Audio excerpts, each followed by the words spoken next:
दिवाली का त्योहार अब करीब है। दिवाली को देवी लक्ष्मी का त्योहार भी माना जाता है और इसीलिए इस दिन मां लक्ष्मी की पूजा की जाती है। रुपए, पैसे और समृद्धि को लक्ष्मी का रूप माना जाता है। आपने इस लक्ष्मी यानी पैसे के कई रूप देखे होंगे अभी तक, जैसे भारतीय रुपए, अमेरिकी डॉलर्स, ब्रिटिश पाउंड, जापानी येन और यूरोप का यूरो।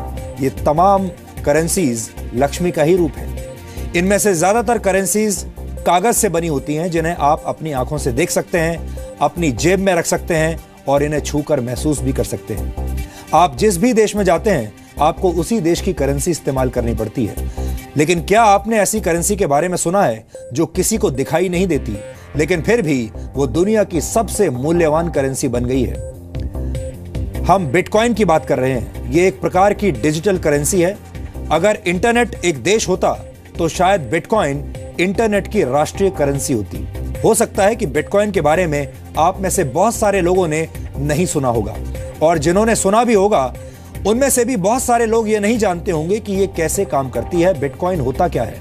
इसलिए आज हमने तय किया है कि हम दुनिया की सबसे मूल्यवान करेंसी का विश्लेषण आपके लिए करेंगे, क्योंकि इस करेंसी के एक सिक्के की कीमत आज की तारीख में करीब 45,000 रुपए है।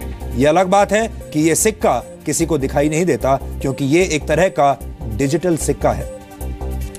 आज हमने इस खबर के विश्लेषण का फैसला इसलिए भी किया है क्योंकि दुनिया में पहली बार बिटकॉइन के रूप में हुए लेन देन को एक भारतीय एजेंसी फ्रीज करने की तैयारी कर रही है। बिटकॉइंस का इस्तेमाल करके ड्रग तस्करों ने पैसे का लेन देन शुरू कर दिया है और अब इस लेन देन की रकम में से करीब 500 बिटकॉइंस को फ्रीज करने की तैयारी भारत के नारकोटिक्स कंट्रोल ब्यूरो ने कर ली है। हम आपको बता दें कि एक बिटकॉइन की आज की कीमत 45,000 रुपए है। इस हिसाब से जब्त की जाने वाली रकम होगी करीब 2 करोड़ 25 लाख रुपए। आप ये जानना चाह रहे होंगे कि आखिर ये बिटकॉइन है क्या, ये कैसे काम करता है और क्यों दुनिया भर के लोग बिटकॉइंस खरीदना चाहते हैं। हम इन सभी सवालों के जवाब आज आपको देंगे। बिटकॉइन दुनिया की पहली डिसेंट्रलाइज्ड क्रिप्टो करेंसी है जो खास तौर पर डिजिटल दुनिया के लिए बनाई गई है। बिटकॉइन का इस्तेमाल पूरी दुनिया में कभी भी और कहीं भी किया जा सकता है। बिटकॉइन के जरिए कोई भी व्यक्ति दुनिया में किसी भी दूसरे व्यक्ति को रकम भेज सकता है, पैसा भेज सकता है। और सबसे बड़ी बात यह है कि इसके लिए किसी बैंक या थर्ड पार्टी एजेंसी की मदद नहीं लेनी पड़ती। यानी आप जो भी पैसा किसी को भेजना चाहते हैं, उस पैसे को सीधे अपने बिटकॉइन वॉलेट से दूसरे व्यक्ति के बिटकॉइन वॉलेट में ट्रांसफर कर सकते हैं। इस तरह से पैसा ट्रांसफर करने पर आपको सिर्फ 2.5 सेंट यानी करीब 1 रुपए 67 पैसे की फीस देनी होती है, जो कि बहुत ही कम है, मामूली है। दुनिया भर में इस वक्त लाखों लोग साधारण करेंसी की जगह बिटकॉइन का इस्तेमाल कर रहे हैं। अभी दुनिया में पैसों के कानूनी लेन देन के लिए बैंक्स का इस्तेमाल करना पड़ता है। यहां तक कि किसी देश में कितनी करेंसी का सर्कुलेशन होगा, यह भी बैंक और वहां की सरकारें तय करती हैं। लेकिन बिटकॉइन एक ऐसी व्यवस्था है जिस पर किसी एजेंसी, बैंक या सरकार का नियंत्रण नहीं है। बिटकॉइन के तहत लेन देन सीधे 2 लोगों के बीच होता है। यह लेन देन, आर्थिक लेन देन, पूरी तरह से एनक्रिप्टेड होता है, यानी यह पैसों के लेन देन का एक सुरक्षित और सुपर फास्ट तरीका है।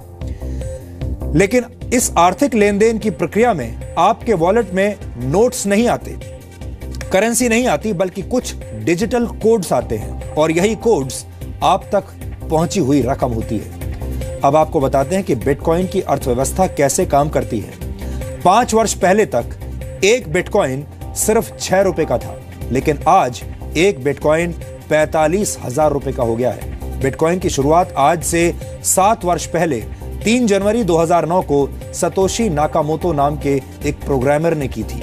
लेकिन हम आपको बता दें कि सतोशी नाकामोतो कौन है, ये आज तक किसी को नहीं पता।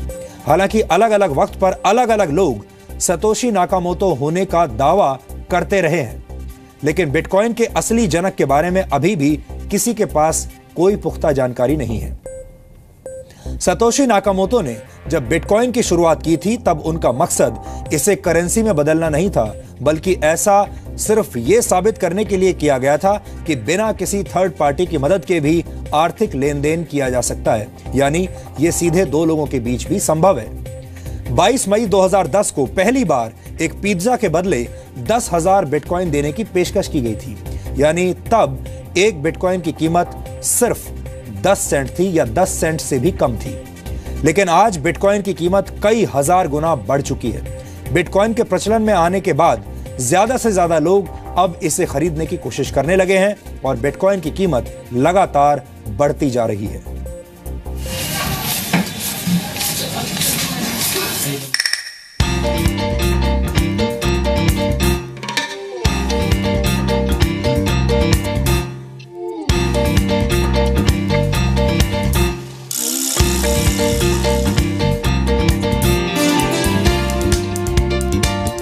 दुनिया में अलग अलग देश हैं, अलग अलग संस्कृतियां हैं, अलग अलग लोग हैं, अलग अलग भाषाएं हैं, अलग अलग खान पान और अलग अलग ताकतें। लेकिन पूरी दुनिया में एक चीज ऐसी है जो आपस में सबको जोड़ती है और वो चीज है पैसा।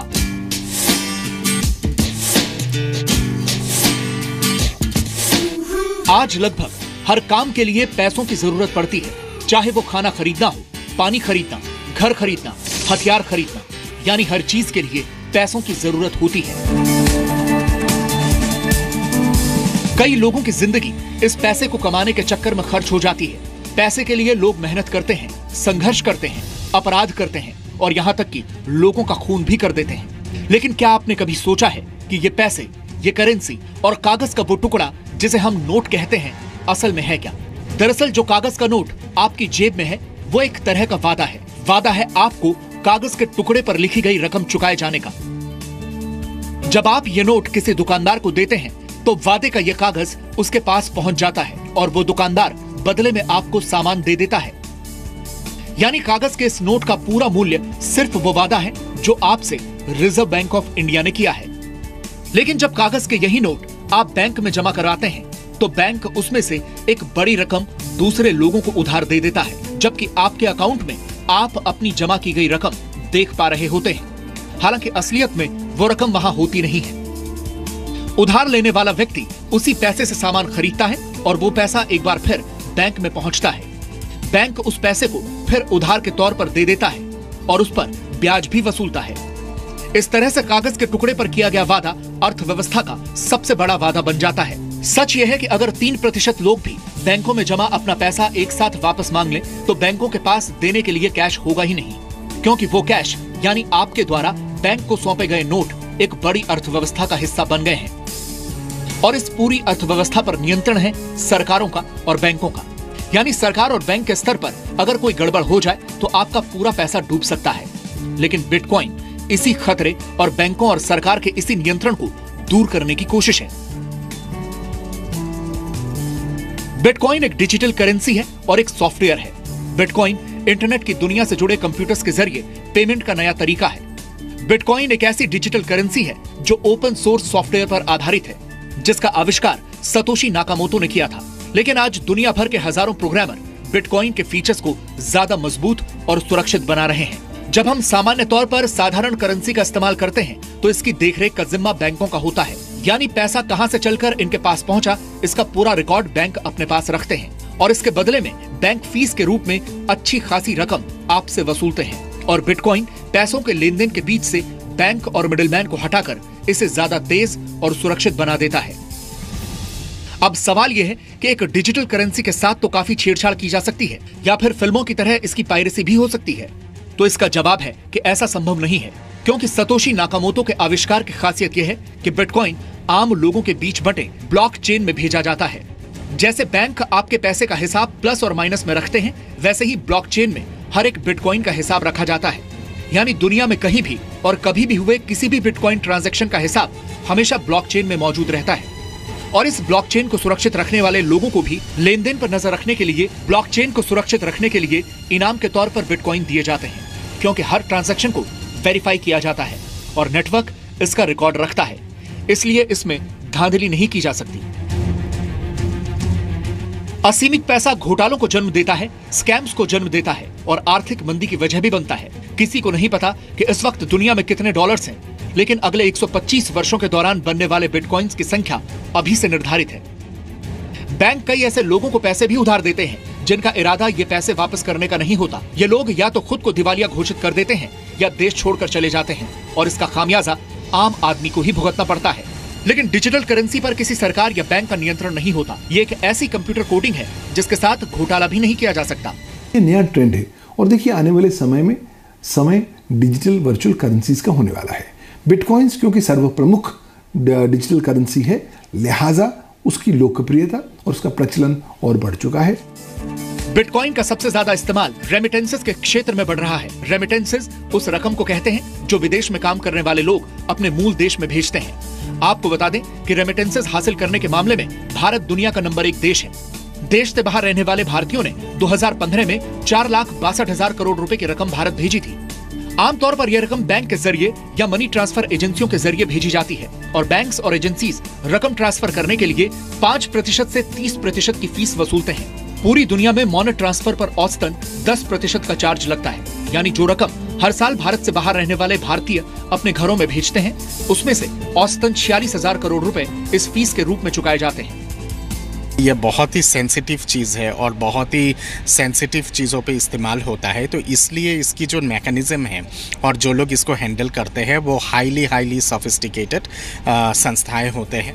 ये सामान्य करेंसी के पैरेलल काम करने वाली करेंसी है जिसका इस्तेमाल दुनिया में हर दिन बढ़ रहा है। दुनिया की हजारों कंपनियां अब पेमेंट के लिए बिटकॉइन को स्वीकार कर रही हैं। आप फोन खरीदने से लेकर होटल बुक कराने, कार खरीदने, इलेक्ट्रॉनिक आइटम्स की खरीदारी और यहाँ तक कि कॉफी खरीदने के लिए भी बिटकॉइन का इस्तेमाल कर सकते हैं। लेकिन ऐसा नहीं है कि बिटकॉइन के साथ खतरे नहीं हैं। सरकार का नियंत्रण न होने की वजह से इस करेंसी की वैल्यू ऊपर नीचे होती रहती है। लोग गलत कामों के लिए प्रतिबंधित वस्तुएं खरीदने के लिए भी बिटकॉइन का इस्तेमाल कर रहे हैं और दुनिया भर की कई सरकारें और बैंकर्स इसे कानूनी मान्यता देने के लिए भी तैयार नहीं है। लेकिन बिटकॉइन का सारा हिसाब किताब इंटरनेट पर मौजूद रहता है, यानी बिटकॉइन काले धन की समस्या को भी समाप्त कर सकता है और पैसों के लेन देन में नई तरीके की पारदर्शिता ला सकता है। ब्यूरो रिपोर्ट, जी मीडिया। अब आप सोच रहे होंगे कि जिस बिटकॉइन के निर्माता के बारे में किसी को कुछ पता नहीं, जिस बिटकॉइन को चलाने वाले लोगों के बारे में किसी को कुछ पता नहीं, वो डिजिटल करेंसी आखिर काम कैसे करती होगी और बिटकॉइंस निकलते कहां से हैं। तो आपको बता दें कि बिटकॉइंस का आदान प्रदान पीयर टू पीयर तकनीक से होता है, यानी ये रकम एक कंप्यूटर से सीधे दूसरे कंप्यूटर में पहुंच जाती है। लेकिन इस लेन देन को सुरक्षित बनाते हैं वो हजारों लोग जो अपने ताकतवर कंप्यूटर्स की मदद से इन ट्रांजैक्शंस पर नजर रखते हैं और इनकी जांच करते हैं। और जो भी व्यक्ति ऐसा सफलतापूर्वक कर लेता है उसे इनाम के तौर पर कुछ बिटकॉइंस दिए जाते हैं। इसे बिटकॉइन की माइनिंग कहा जाता है। दरअसल कोड लैंग्वेज में होने वाले इस आदान प्रदान को वेरीफाई करने वाले हजारों लोग इस प्रक्रिया में बैंक के एक क्लर्क की तरह काम करते हैं और इन्हें माइनर्स कहा जाता है।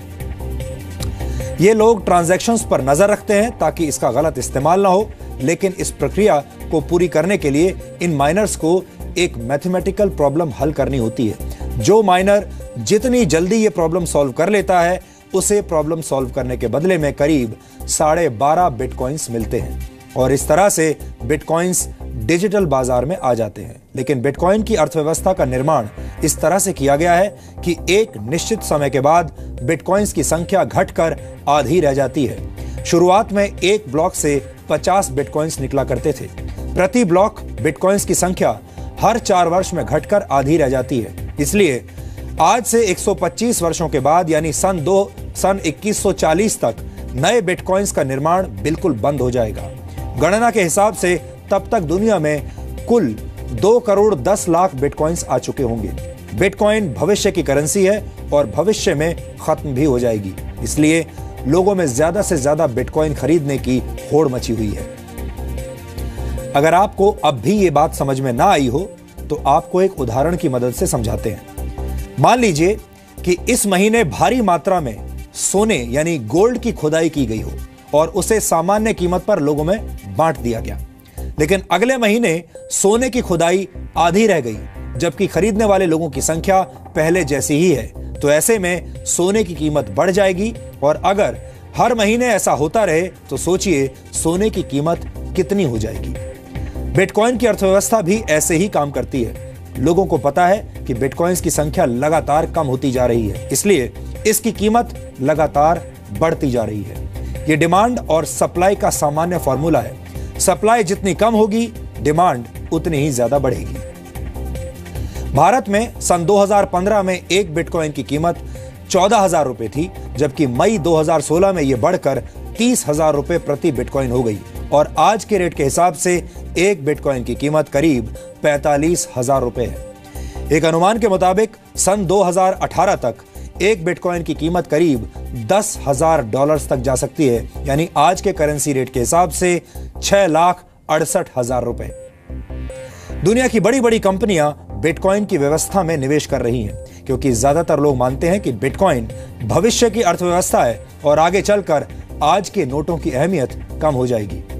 इस वक्त दुनिया में करीब 800 करोड़ मोबाइल फोन्स हैं, जबकि दुनिया की आबादी 700 करोड़ है।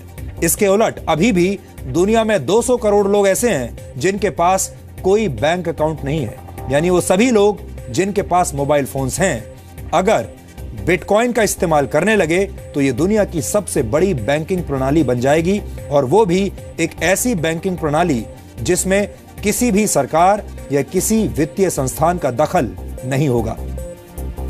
वित्तीय लेन देन का सुरक्षित, तेज और आधुनिक तरीका होने के बावजूद बिटकॉइन के अपने कई खतरे हैं और वो भी आज हम आपको बताएंगे। इसलिए बहुत सारे देश अभी तक ये तय नहीं कर पाए हैं कि बिटकॉइन को कानूनी मान्यता दी जाए या नहीं। इसके अलावा एन्क्रिप्टेड होने की वजह से ड्रग्स और हथियारों की तस्करी करने वाले माफिया और दूसरे आपराधिक तत्व भी वित्तीय लेन देन के लिए बिटकॉइंस का इस्तेमाल कर रहे हैं, जो कि खतरनाक है। बिटकॉइंस का बढ़ता इस्तेमाल देखकर कहा जा सकता है कि आने वाले कुछ वर्षों में दिवाली की शाम को होने वाली लक्ष्मी पूजन का तरीका भी हो सकता है बदल जाए, और तब शायद लोग अपने कंप्यूटर्स और मोबाइल फोन्स पर बिटकॉइन के वॉलपेपर्स लगाकर उसकी पूजा करने लगे।